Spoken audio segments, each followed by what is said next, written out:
Report from Santa Fe is made possible in part by a grant from the members of the National Education Association of New Mexico, an organization of professionals who believe that investing in public education is an investment in our state's economic future.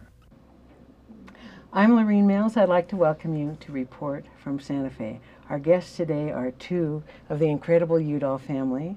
Mr. Stewart Udall, former Cabinet Secretary of the Interior under Kennedy and Johnson, Congressman from Arizona for many years, and a prolific author, one of my favorite authors. And with him is his son, our Congressman from the 3rd District, Santa Fe, and the northern part of New Mexico, Congressman Tom Udall. Welcome. It's great to be with you, Lorene. Well, I'm honored to have both of you here.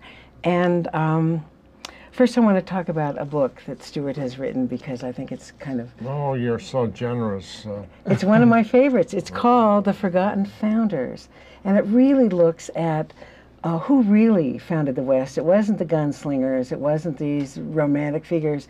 It was the common person and the religious person and the community builders. Right?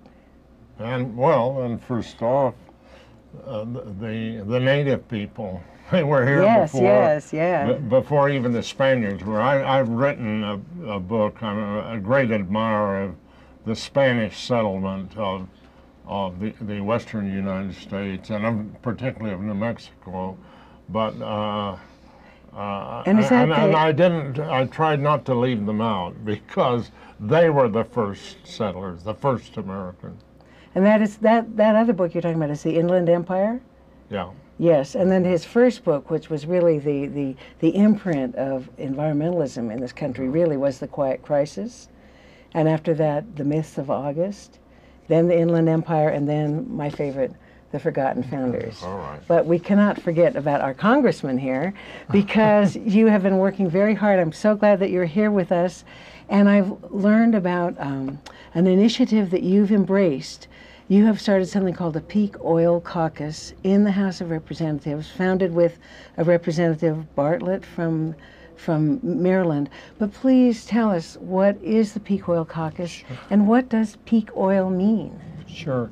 The way this came about is Representative Roscoe Bartlett and I were sitting on the House floor, and he's been a professor. He's somebody who's studied the whole idea of oil and how oil has been a part of our history.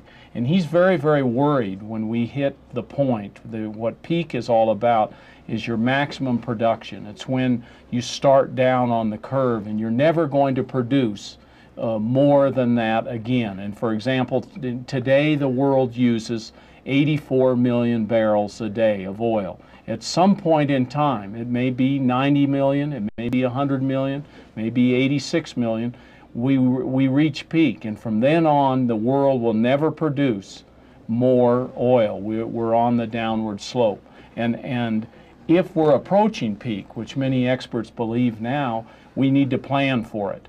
And the wonderful thing you mentioned, to tie this in, you mentioned about Dad, the Forgotten Founders, growing up with a father who knows history and studies history and was at the Department of Interior, which had a big influence over oil. He ran the oil program for the country, the oil import program. I learned a lot about what had happened with oil, and so I went into Congress with that background. And when Roscoe said, he told me about what peak oil was about, I thought, well, you know, let's start a caucus, a bipartisan caucus, Republican and Democrat, and try to educate people that we're facing this possible, there will be a peak, an imminent peak of oil, in my predictions, the next 4 to 8 years. And when that happens, we better be prepared for it. But we've had this call to action before, haven't we, Stewart? We had, you know, you were talking about your meetings with the oil people back in the Eisenhower time, and then there was the 70s oil energy crisis. And why do people choose to slumber? Well, we've had a history following myths about oil, and I was involved in the 60s. But when the OPEC nations, the oil-producing nations, put on an embargo on in 1973, President Nixon said, "Oh, this is bad. We can't be that vulnerable. We're going to have a policy of energy independence." He said by 1980. President Ford later raised it to 1985, and then it sort of disappeared. But every president talks about energy independence, but we become more and more dependent, and 58% of the oil we use in this country is imported oil. 58%. Now, you had written an essay with Matt Simmons, who's the author of a book called Twilight in the Desert, about how the Saudis are not sitting on vast oil reserves, that they have peaked and are in decline too. The name of that essay was something like 50 myths about energy. Yeah, well. Yes, so you disabused us of several things, like that there was plenty of oil in the planet and we could never tap it out, and do you recall some of the other myths that America sleepwalks along? There's plenty, and it's no problem, and we can always drill in the Arctic, which will give us. Well, we're still. We had that big fight. Let Tom tell about it. And then in the Congress over this, what would be a little oil field in Alaska, and they're acting as though this would get us out of the big problem that we have, because that imported oil cost $250 billion last year. And it's going to regimes that are sponsoring terrorism. So some of that, what we pay to fill up our tank, is going to our enemies, for sure. Tell us about. We're spending. I think the number is about $25 million an hour. To think of that outside the United States to bring in this imported oil, and it's going to countries in the Middle East that in many cases support in sometimes nefarious ways, in other ways more indirect. But the more money they have, and they're floating in money now because of the high oil prices. This goes over to the terrorists. So, I mean, that's one worry. The other thing we ought to be worried about is when we hit this so-called peak, are we prepared to be more thrifty? Are we prepared to live with energy being expensive? You know, the era that Dad's talking about is the era of cheap energy. And we've had a lot of that, and we've grown used to it. And his generation had a thriftiness that we need to learn about again and become thrifty, because we're approaching a point in our history where we need to make some serious changes. Well, we're really right, as Tom had said, we're right in and near this point. You know, the oil as it comes out is a bell curve. It'll go up, and then it'll reach the peak, and then it goes down. There's only so much oil. It's a finite resource, and that's looming. You know, last summer and fall, with Katrina and all the rest of this, oil price, gasoline went up to $3, over $3, and what if it goes up to $5, $10? And that's what Matt Simmons, this Texas oil expert, who's a friend of mine, I wrote an article with him a few months ago, and he says that Saudi Arabia doesn't have a big surplus, and that they're getting near peak, Tom. Well, that's the thing to keep Lorene, to give you an example of the kinds of pressures that we could be under, one of the major networks just ran a scenario that said, let's say within a year time frame, that you had a terrorist attack in Saudi Arabia, and that disabled several million barrels a day out of their production of, I think they're at about 10 million. So you knock out there, you have a hurricane like Katrina that hits Houston in the same year and knocks out oil and gas there. The refineries. The refineries, and you knock out another couple of million barrels. So you're talking 6 million barrels, somewhere in that range. And the network said, well, where do we find it? Where do we go to make that up? And their conclusion was, we don't have that excess in the system. We're right up to the edge right now. And they were talking about $8 a gallon gasoline and the price of a barrel of oil of $100. And so you can see we're in a tight market now. As we approach peak, it's going to get tighter. And unless we change our habits and move in a new direction and be aggressive about this, we're the economy that's the most dependent on this. We're going to be shocked the most. We're the most vulnerable. Our reliance on imported oil will become an Achilles heel, to use that expression, for this country, because the shocks are going to run through the whole system. Because I actually saw that program. It was on CNN. It was called We Were Warned. And it went through this scenario, but by the time you're paying $10, $15 a gallon for gasoline, there's no trucking, there's no commuting, and we have the system now of just-in-time ordering of parts and materials. Those are not going to be able to be shipped. And so it just pictured this whole breakdown of our economy. So it's a very scary thought, and so one has to ask, when? What are the most pessimistic prognostication, and what is the most liberal? How soon? I mean, how fast do people have to take the blinders down from their eyes? Is this tomorrow? Is it next week? Is it 2010? Is it what are the? Well, we can. Tom can give his prediction. From all that I've read, we follow this very closely. Some of them are saying, it's off in the distance, maybe 20 years.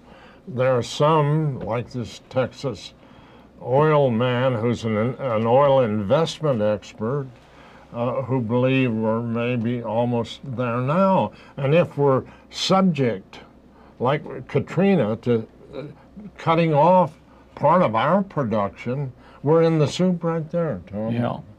Well, you said earlier, 8 or 10 years. What well, I said 4 to 8 years, but the important point, and Lorene, I would say, let's not get bogged down in predicting a time. Dad and I have both given you the range, the rough range here. The issue is we know it's going to happen, and we know that it could have some pretty severe shocks on our economy the sooner it happens, so let's prepare for it. Let's start looking at things like reviving the railroads, putting fuel efficiency standards in so our automobiles are much, much more efficient.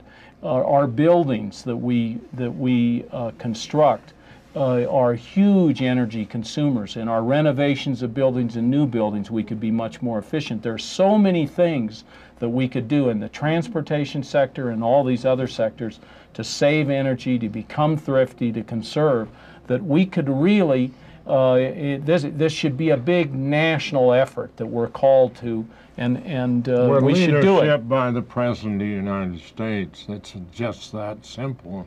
We're getting no leadership. The President in the State of the Union talked about our addiction to oil. Well, that's an honest statement, but he didn't proceed to say, and I'm putting in a program now. This administration is headed by Texas oil men, President and Vice President, and they ought to know more than any of us, and they're not providing leadership. Well, one of the things I was so interested in, as we know, last year, while we were all crying as we filled up our cars at $3 a gallon prices, the oil companies made more money than they ever had, and yet they've made no move to build new refineries. They say, you can ship all the crude you want here, we can't refine it. Yeah. So that's some denial right there at looking at the most basic way to solve one of our problems. Let's get more ability to refine the gasoline, so we have it. But I read some of your essays about the peak oil caucus, and you end up with this really inspiring and passionate comparison to the Kennedy call for the race to put a man on the moon. And I think you called for creative, and you wanted all Americans to put their muscle and their ingenuity into finding a way to have alternative energy sources, to conserve, and what else? Well, we need, and you've said a lot of it there, Lorene, we need a president that will galvanize us around this central issue that confronts us. And it needs to be done in a way where people realize that there's a national purpose to this. As far as research, there needs to be a massive effort to research the areas that have potential. There are many areas that are out there that we think we could pursue, but we haven't focused enough, and we haven't had a national program that looks at that. So science and math are very, very important. We don't have as many students. Engineering, we need to get these people into the fields. Only a president can, I think, excite the country around this kind of mission. You've got to have a president who has a plan and has goals. President Ford did very good. President Carter had he had the energy crisis. Had a big program. It turned out to be not very smart, but he had one. But we have to have goals that all the country realizes. And let me just give you one thing. It takes about 12 years, I've read, Tom, to replace our automobile fleet in this country. If we had started 12 years ago, the automobile companies now are moving in the direction of smaller cars, 30 miles a gallon. If we could double the amount, if we can double the amount of gasoline that's needed, the efficiency in efficiency, it would give us tremendous independence from being smacked by this as hard as we're going to be, I'm afraid. And the key there, Lorene, is the fact that if we know the things to do, they still take a long time to achieve. And as we said with the automobile industry, you're talking 10, 12, 15 years to turn the fleet over. So even if today you say we're going to have all cars that drive 50 miles per gallon and that's your goal, you can't do it for 15 years. If you say that power companies are going to operate completely differently with coal, it takes 25 to 30 years to amortize the cost of a power plant that you're putting in. So we're talking about having to look long term and do the planning. And the thing here is not to scare everybody, it's to turn people around and say, let's get focused and undertake this task and do it now. It is literally like stopping an oil tanker. But it's hard to stop the American oil tanker in the direction it's headed, I'll tell you. And we need to stop it and slow it and turn it around in a better direction. I want to expand a little bit more internationally for a moment, because part of that We Were Warned program, they found a country, Brazil, who took advantage of the 1970s oil crisis, and they decreed, it was a military government at the time, they said, okay, we are going to make a kind of ethanol out of sugar cane, and they're able to, I think, they will in the next few years be completely energy independent in terms of foreign oil. So they make this very high octane ethanol out of sugar cane, and 40% of their cars are running on it, and the other ones have this kind of flex engine that can use gasoline or ethanol or both of them mixed together. So here is one small country, well, not a small country, a huge country, with a lot of resources that are able to do these vast seas of sugarcane to provide their own energy. The point that Tom is making, though, is that the government, because they wanted to have automobiles, they were in a vulnerable situation. And they made a decision, apparently it was made by these dictators, said, oh, we can't be this vulnerable. And they put in a program, and the countries behind it. Yes, And in It's a a way- very good example. it's a great example. The Brazil government said we're going to do this, and they did it in pretty short order. But they had the will to take some very tough measures, and part of it is mass transit too, and getting efficiencies. Right. Is to make they move people much more efficiently than we do, and that's part of bringing railroads back and bringing mass transit back when you're talking about moving people in densely populated areas. What about the West? How are we going to move people out here in the West? Well, there's some of the Westerners, the governor of California, Bill Richardson, you know, with the Rail Runner program here with bringing a railroad for commuters. That's the way we've got to go. But this leadership is coming from the states, not from the national government. That's what's pathetic. It's pathetic. And when you talk about moving in the West, the big populated areas, you can connect those. There's no reason we couldn't have a good passenger train running from El Paso all the way to Denver and maybe further. So connecting all the cities in between, Albuquerque, Las Cruces, all the way up into southern Colorado and into Denver. And we could do that. It doesn't have to only haul passengers. It should be hauling freight too.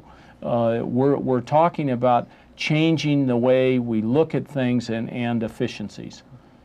Yes, go ahead. Well, no, the whole transportation system has to be redone. I was a soldier during World War II. The railroads, we had a very good system of railroads. They carried everything, all the military traffic, all of the weapons and everything. They carried it. They did a tremendous job, and we literally threw them away. I mean, they struggle now to exist, but we have to change our transportation system. We have to go to fuel-efficient cars and trucks. The sooner we do it, the better. It's that simple.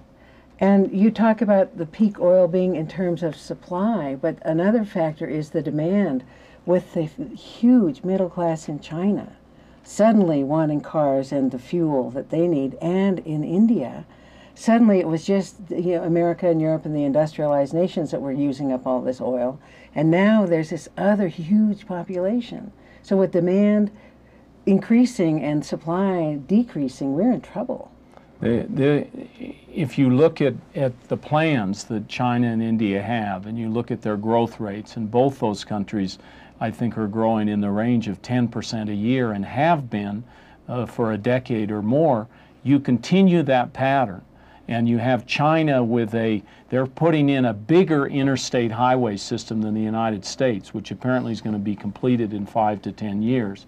And so they're headed down a road in competition with us. Where we should be is working with all the other countries around the world to adopt these fuel-efficient types of technologies and spread the word about conservation and thrift, and all of us work together. And we need a president that will step out with the rest of the world on this, because we're talking about the peak of world oil. It's going to impact all of the countries in the world. All the countries, everybody. That's the challenge. It's also the tragedy that we're not doing anything. We're just throwing a few words around, you know. Well, what do you think would galvanize people? I have to confess that back in the year 2000, I was secretly rooting for a few disruptions at Y2K because my daughter and her friends had never not been able to turn on a light switch. Yeah. I wanted just 2 days of them to say, wow, I wonder what it was like without having electricity for everything. Of course, everything was just fine, and we give thanks. But, I mean, what is it going to take to get people, to wake people up?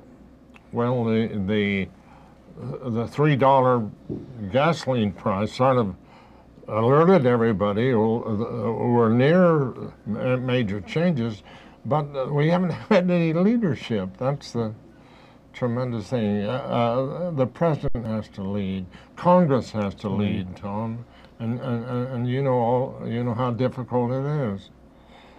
And we're seeing an incredible effort in state and county government now. We've had, I think, over 100 cities have said we are going to try to reduce our carbon emissions, which directly relates to our oil usage. We need a policy that gets us all engaged, and unfortunately we just don't have that now at the national level. And you better believe the next presidential election, this is going to be front and center and part of the debate, because I think people are starting to say, you know, how do we get out of this? Well, we will wait and see. I think on many levels we're crying out for charismatic, honest leadership in not only the energy area, but in many other, in healthcare and education, and we can't afford to tread water anymore. We just can't. We just can't. But I want to ask you something, both of you, because you've both been congressmen and you've both been public servants for a long time. Tom, what is the thing you are proudest of your father for? I know it's a hard question. Well, I would say that he's a person of principle. All throughout his life, he has studied hard at trying to come to grips with what we face, and he's willing to stand up on principle and speak his mind. And Stewart, what are you proudest of Tom about? Well, I'm very proud of his voting record, but I'm proudest, I think, that he's a leader. He isn't a follower. He doesn't just tell you how he voted. He's out there leading the people in his district and his state every day that he's in Washington. And in something like this issue, the peak oil caucus, he's actually leading the nation, because this is something we have to deal with. One thing we have to deal with is that we're out of time. And so I just want to thank you both for being with us. It's been a real pleasure. Our guest today is Congressman Tom Udall from the 3rd Congressional District of New Mexico. Thank you for joining us. Thank you. And Stewart Udall, statesman, elder statesman, father of the environmental movement. Thank you so much for joining us today, Stewart. Thank you. And I want to thank you, our viewers, for being with us today on Report from Santa Fe. We'll see you next week. Report from Santa Fe is made possible in part by a grant from the members of the National Education Association of New Mexico, an organization of professionals who believe that investing in public education is an investment in our state's economic future.